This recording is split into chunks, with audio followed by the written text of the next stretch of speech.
राहुल गांधी की जिद बनी यहाँ पर दुश्मन, वो भी सोनिया गांधी की। राहुल गांधी की वो जिद जिसने सोनिया गांधी को पीएम बनने से रोक दिया था। जी हाँ, बड़ी खबर अब तक की आ रही है सामने। तनाव भरे उस 20 मिनट की कहानी बताएंगे जहां कल था सोनिया गांधी का जन्मदिन।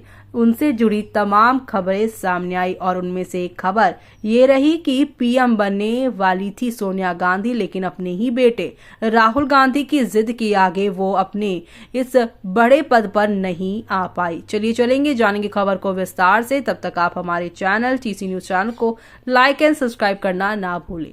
राजीव गांधी के बाद सोनिया गांधी को परिवार के मुखिया के तौर पर बेहिचक स्वीकार किया गया। सोनिया को इस बात का श्रेय हासिल है कि इस दौर में जब वो और उनके परिवार के सदस्य प्रत्यक्ष तौर पर राजनीतिक में सक्रिय नहीं थे, उस समय भी उन्होंने पार्टी के लिए गांधी परिवार की अगुवाई को अपरिहार्य बनाए रखा। उन्होंने प्रधानमंत्री की कुर्सी नहीं संभाली।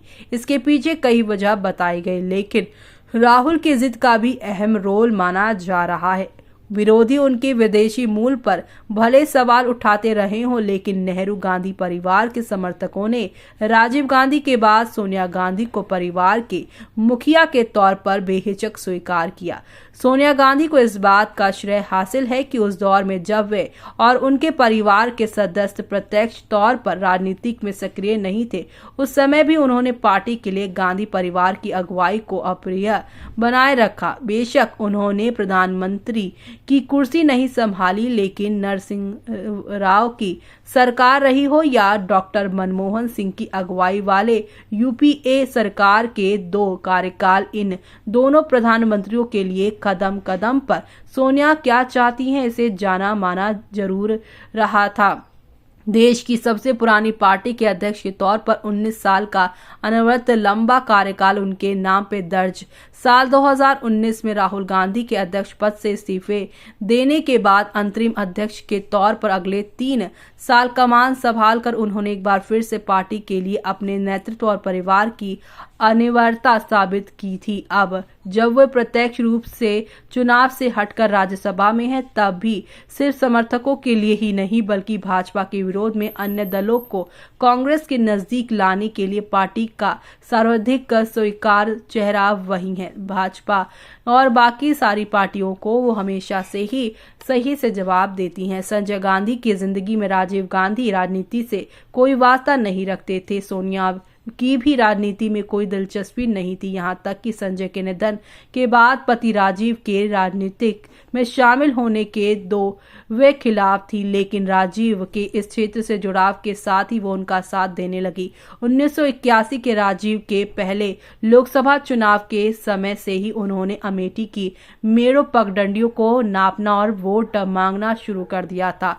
1984 में यहाँ पर इंदिरा की जान जाने के बाद पार्टी की सुरक्षा यहाँ पर पति की सुरक्षा को लेकर यहाँ पर चिंतित सोनिया नहीं चाहती थी कि राजीव प्रधानमंत्री पद की जिम्मेदारी संभाले, पर एक बार फिर से उन्होंने पति के फैसले को माना और 1991 में राजीव गांधी का हृदय विदारक अंत हुआ। आगे का फैसला अकेले सोनिया के जिम्मे था। तब बाहरी दबाव के बाद भी पार्टी की कमान संभालने से उन्होंने इनकार कर दिया था। हालांकि कुछ दिनों बाद ही ये साफ होने लगा था कि पार्टी और सरकार दोनों के लिए उनकी इच्छाओं का ध्यान रखना जरूरी है और मजबूरी है। प्रधानमंत्री कहते यहाँ पर बहुत सारी चीजें, प्रधानमंत्री रहते यहाँ पर नरसिंह राव सीधे उन्हें टेलीफोन करते थे। इससे सोनिया ने के अटेंड करने का उन्हें इंतजार भी करना पड़ता था। हालांकि फिर भी सोनिया को खुश रखने की उनकी कोशिशें असफल रही थी।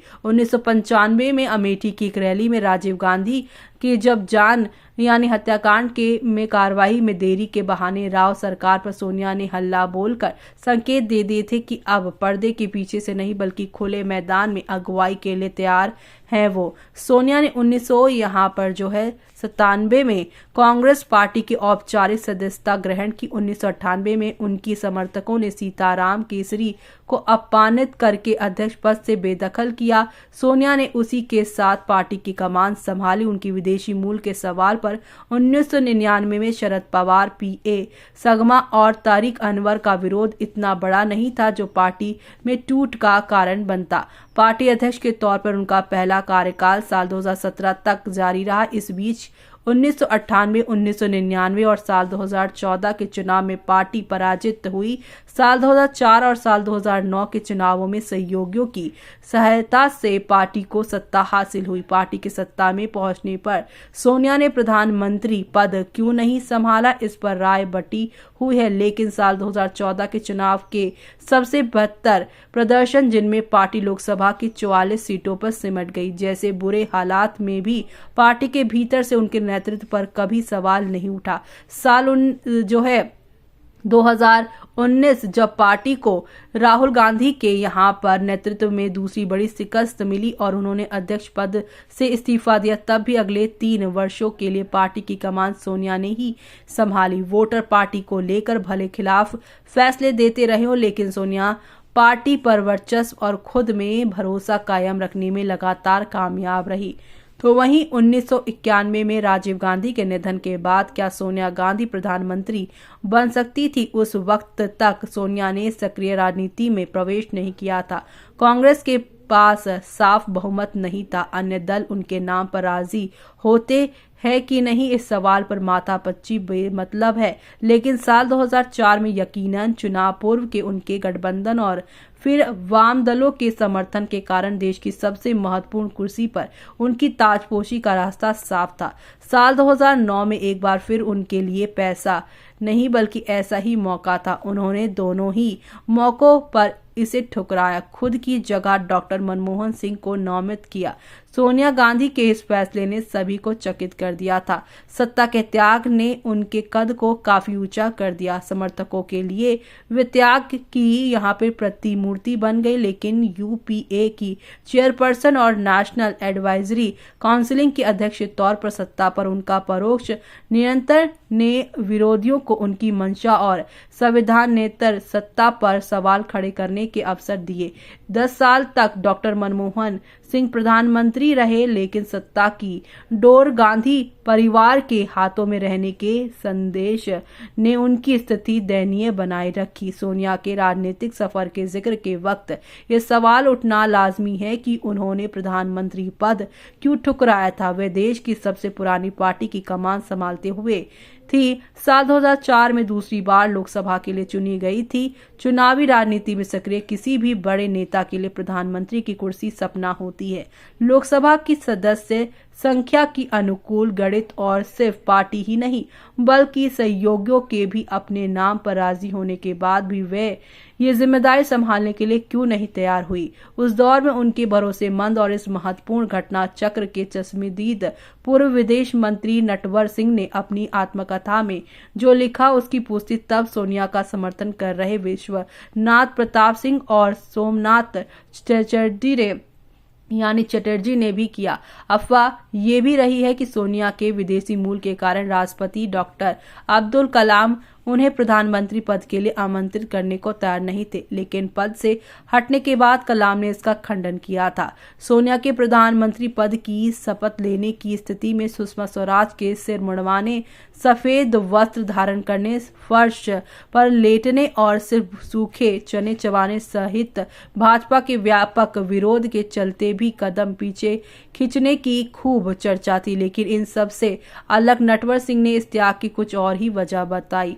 अपनी आत्मकथा one life is not enough में इस प्रसंग का जिक्र करते हुए नटवर सिंह ने लिखा है कि 17 मई साल 2004 दोपहर के लगभग 2 बजे वे 10 जनपद पहुंचे। परिवार से उनकी निकटता थी, उन्हें भीतर भेज दिया गया।